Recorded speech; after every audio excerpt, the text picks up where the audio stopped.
Bonsoir et bienvenue dans cette capsule du mardi 28 avril 2020.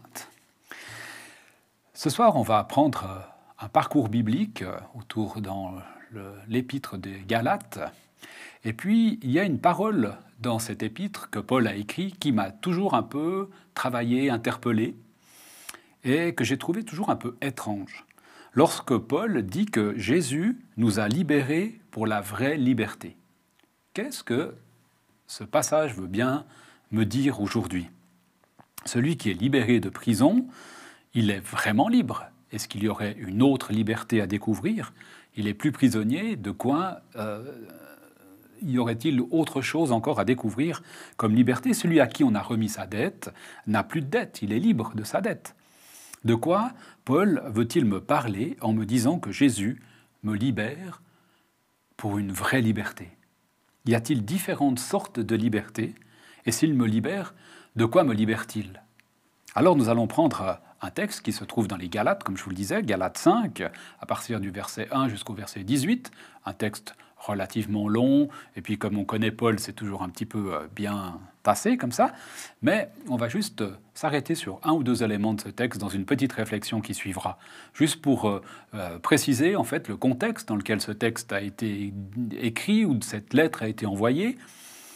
Des prédicateurs essayent d'introduire dans l'Église de la Galatie, dans cette région, en fait, les lois juives. En fait. Ils essayent de placer la circoncision comme quelque chose de nécessaire. Ils essayent de placer les lois, en fait, de Moïse, qui ont été données à Moïse, comme élément nécessaire pour vivre, en fait, sa foi chrétienne.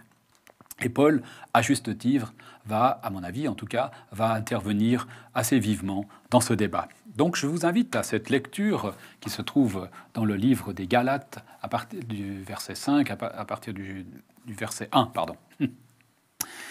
Le Christ nous a libérés pour que nous soyons vraiment libres. Tenez donc bon et ne vous laissez pas de nouveau réduire en esclavage. Écoutez, moi, Paul, je l'affirme, si vous vous faites circoncire, alors le Christ ne vous servira plus à rien. Je le déclare encore une fois à tout homme qui se fait circoncire, il a le devoir d'obéir à la loi tout entière. Vous qui cherchez à être reconnus justes grâce à la loi, vous êtes séparés du Christ, vous êtes privés de la grâce de Dieu. Pour ce qui nous concerne, nous mettons notre espoir en Dieu, qui nous rendra justes à ses yeux. C'est ce que nous attendons, par la puissance de l'Esprit Saint qui agit au travers de notre foi. Car pour celui qui est uni à Jésus-Christ, être circoncis ou ne pas l'être n'a pas d'importance. Ce qui importe, c'est la foi qui agit par l'amour. Vous aviez pris un bon départ. Qui a brisé votre élan pour vous empêcher d'obéir à la vérité? Ce que l'on vous dit pour vous convaincre ne vient pas de Dieu, qui vous appelle. Un peu de levain fait lever toute la pâte, comme on dit. Cependant, le Seigneur me donne confiance en ce qui vous concerne. Je suis certain que vous ne pensez pas autrement que moi. Mais celui qui vous trouble, quel qu'il soit, subira le jugement divin. Pour ce qui est de moi, frères et sœurs, s'il est vrai que je prêche encore la nécessité de se faire circoncire, pourquoi continue-t-on à me persécuter? Dans ce cas, annoncer le Christ crucifié ne serait pas plus scandaleux pour personne. Que ceux qui vous troublent aillent encore plus loin dans leur pratique, qu'ils se mutilent tout à fait. Mais vous, frères et sœurs, vous avez été appelés à la liberté. Seulement, ne faites pas de cette liberté un prétexte pour vivre selon les penchants humains. Au contraire, laissez-vous guider par l'amour pour vous mettre au service les uns des autres. Car toute la loi se résume dans cette seule parole. Tu aimeras ton prochain comme toi-même. Mais si vous agissez comme des bêtes sauvages, en vous mordant et en vous dévorant les uns les autres, alors prenez garde. Vous finirez par vous détruire les uns les autres. Être conduit par l'esprit, ça c'est le titre. Être conduit par l'esprit et non par les penchants humains, c'est le titre de mon passage. Voici donc ce que j'ai à vous dire. Laissez l'Esprit Saint conduire votre vie et vous n'obéirez plus aux mauvais penchants. Car l'être humain que nous sommes a des désirs contraires à ceux de l'esprit. Et l'esprit a des désirs contraires à ceux de l'être humain. Ils sont complètement opposés l'un à l'autre, de sorte que vous ne pouvez pas faire ce que vous voudriez. Mais Et c'est ça qui est important, c'est le mais de Dieu. Mais si l'Esprit vous conduit, alors vous n'êtes plus soumis à la loi. Un beau texte, hein? Impressionnant ce texte. Alors si le Christ nous a libérés de la loi, qui ne connaît pas la vie, s'y soumettre, ce serait renier l'œuvre de Christ. Sa mort et sa résurrection deviendraient caduques ou inutiles. Christ nous libère de la loi et nous place dans un état de liberté totale. Dès lors, que faisons-nous de cette liberté? Un prétexte pour vivre n'importe quoi et n'importe comment, comme dit ce texte? Je ne pense pas. Bien des mouvements chrétiens ont remis en place, souvent sans s'en rendre compte, de nouvelles lois, de nouvelles manières d'être acceptés, soit dans la communauté, soit même par Dieu peut-être. Loi de pureté. Pour faire partie de la communauté, il faut répondre à certains critères. On vise la pureté car le corps de Christ est appelé à être pur. Dans ce passage, nous sommes appelés à vivre une liberté différente. Elle est bien plus défiante. C'est celle de se laisser conduire par l'Esprit Saint. La loi, c'est plus simple, c'est plus rassurant. Tu obéis et c'est bon. Tu désobéis et t'es puni. C'est facile. Il y a quelques points à respecter et on est bon. Et ici, il nous est appelé autre chose, à se laisser conduire par l'Esprit Saint. Et la parole nous dit, il n'y a plus de condamnation pour celui ou celle qui est en Christ. Alors j'aimerais nous laisser ce soir une chose pratique, un élément très actuel finalement. On l'entend à tous les coins de prédication. C'est l'intentionnalité. La vraie liberté me conduit à l'intentionnalité. Ça, c'est un petit peu ma thèse que j'aimerais poser. La vraie liberté me conduit à une intentionnalité. Je mets tout en œuvre pour vivre selon l'Esprit. Ça devient non seulement une parole motivante, mais intentionnellement, je cherche ce que l'Esprit me dit et je cherche surtout à l'accomplir. Non par mes propres forces, mais en m'appuyant sur la puissance que l'Esprit vient mettre dans ma vie.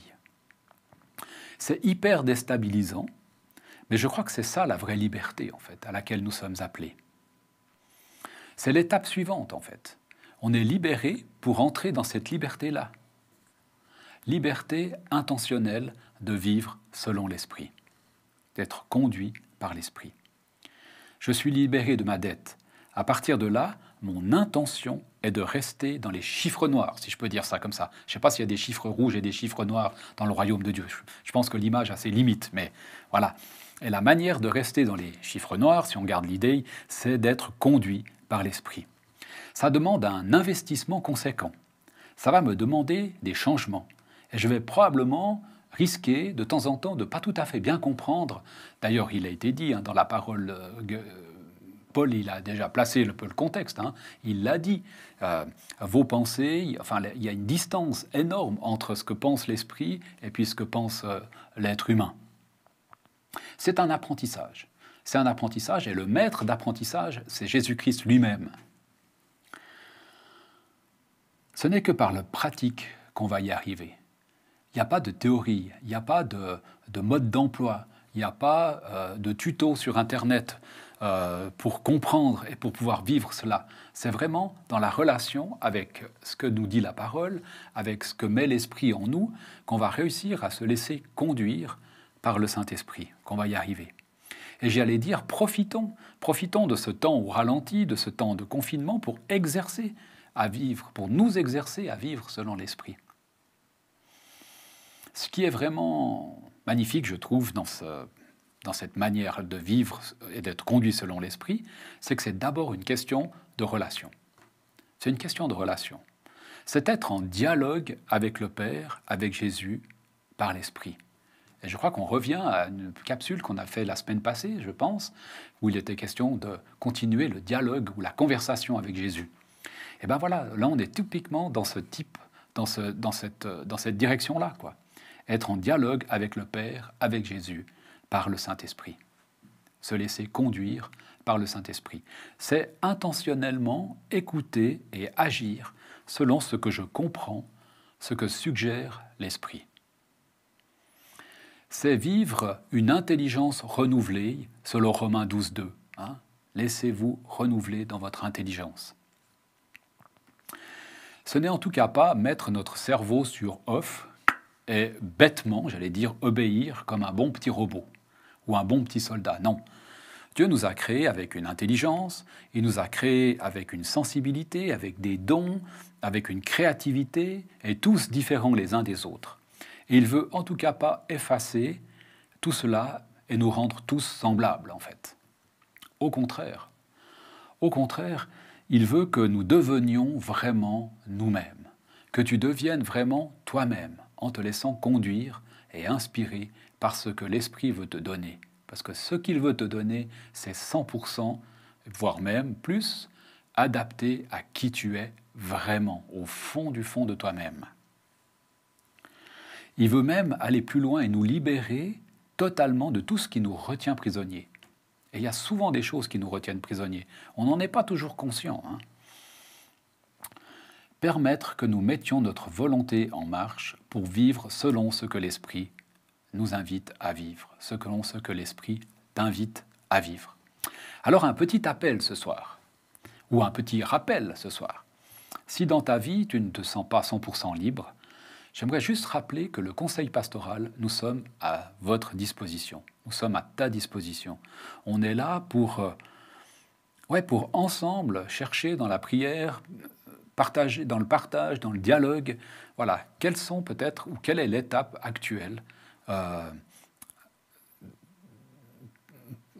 pour aller dans une liberté plus grande, en fait, pour ta vie.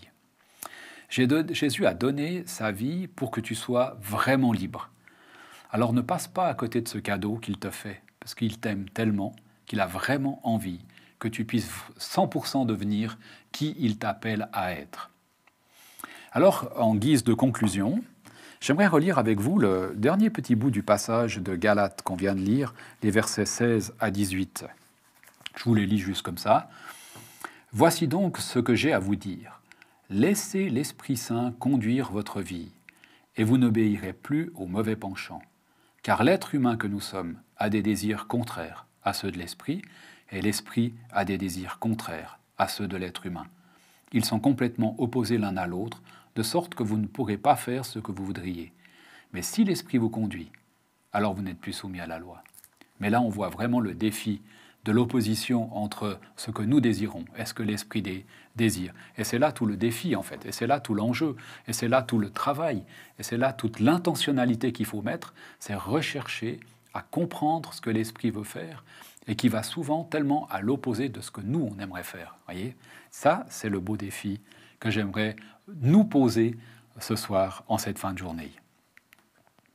Je vous laisse là de cette réflexion avec une petite vidéo qui va suivre, un chant je vais y arriver, un chant qui dit que notre Dieu est vivant. C'est une belle petite vidéo que Catherine nous a proposée et je la remercie. Notre Dieu est vivant. Alors je vous souhaite une belle soirée à toi, à toute ta famille, sois béni, encouragé sur ton chemin de vie avec Jésus-Christ. Il te conduit dans la vérité, la liberté, et il te conduit vers le Père qui t'aime. Bonne soirée, et puis je vous invite à écouter cette petite vidéo. There is beyond the azure blue a God concealed from human sight.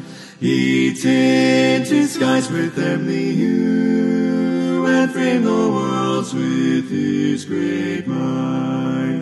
There is a God, He is alive, in Him we live and we survive. And we survive from the star God, created man. He is our God, the great I am, the great I am.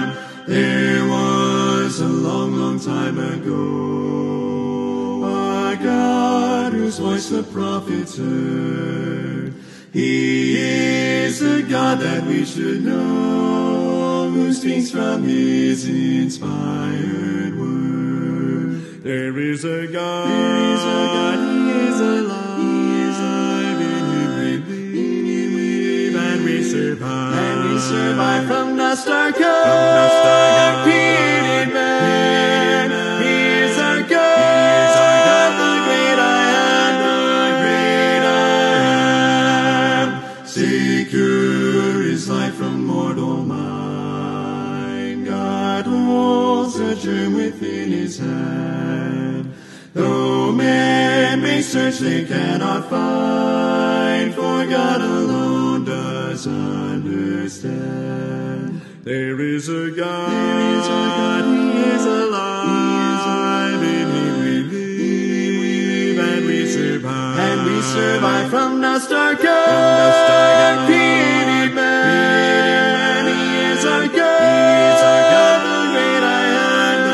great I am, our God who sat upon a tree, our life was willing there to give, that He from sin might set men free, and evermore with Him could live. There is a God, He is alive, in Him we believe, and we survive from the start created.